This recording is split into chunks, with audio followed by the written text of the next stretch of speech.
বাংলাদেশের একটা জেলা আছে গোপালগঞ্জ, কয় না কা আসেনি? ওই গোপালগঞ্জের ভিতরে একটা থানার নাম টুঙ্গিপাড়া।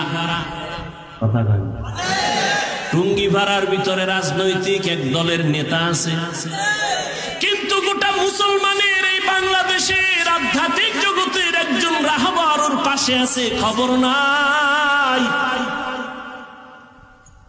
গাওহারডাঙ্গা শামসুল হক ফরিদপুরি রহমাতুল্লাহ আলাইহি কত বড় একজন ওলি কামেল।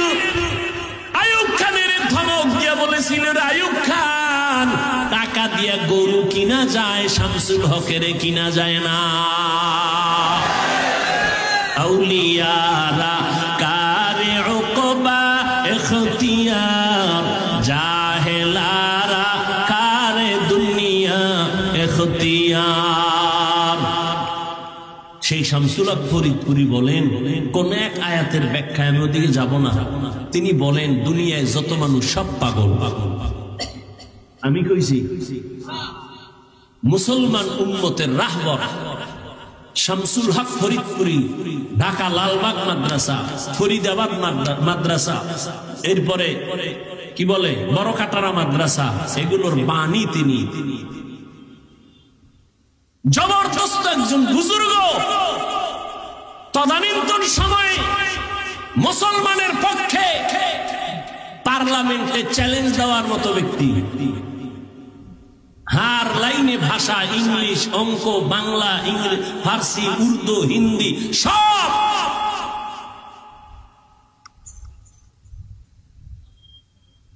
তিনি বলেন দুনিয়ায় সব পাগল, কেউ টাকার পাগল, কেউ ক্ষমতার পাগল।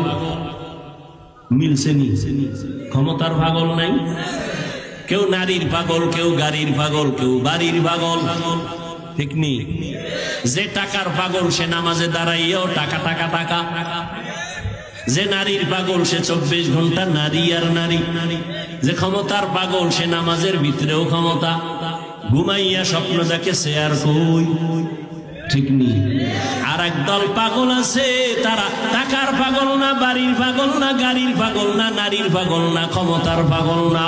ওই মানুষগুলো একমাত্র আমার আল্লাহ পাওয়ার পাগল। আর আল্লাহর আশিক ওই বান্দাগুলো সবসময় আমার আল্লাহকে তালাশ করে, কই আমার আল্লাহর কুদরতের একটু ঘেরান পাই। ওরা কোরআনের আওয়াজ শুনলে মাওলার কুদরতের ঘেরান পায়, ওরা কোরআনের বয়ান শুনলে মাওলার কুদরতের ঘেরান পায়।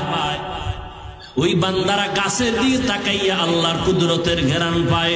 এই গাছটা কে বানাইছে? একমাত্র বানানেওয়ালা আমার আল্লাহ। আসমানটা কে বানাইছেন? কেউ না, যিনি বানাইছেন তিনি আমার আল্লাহ। এত বিশাল সূর্য কে বানাইছেন? তালাশ করে আমার আল্লাহ, বানানেওয়ালা একজন তো আছে। আমি কথা বলতেছি, এই কথা কোন মেশিনে সাপ্লাই হয়? এই মেশিন তেল, পেট্রোল, অকটেন কে দেয়? এই ব্যাটারির চার্জ কে দেয়? ও আল্লাহর বান্দারা, চোখ থেকে পানি বের হইতেছে, কান্না করতেছি, পানি আসতেছে অনবরত। এই পানি কোথায় জমা আছে? গাভীর থেকে দুধ দহন করলাম 20 কেজি, কালকে সকালবেলা ওলানটা কাইটা দেখো 1 ফোঁটা ভাওনি। তাইবা গাল তো তোমার আছে, মহিলারও গাল আছে। মহিলার 30 বছর হলো একটা দাড়ি বের হইল না, আর তোমার 25 বছরে এই সাদা গালের মধ্যে কালো দাড়ি বের করলেন কি? ভিতরে কি পেঁচাইয়া জমা আছে, আস্তে আস্তে বাড়ে।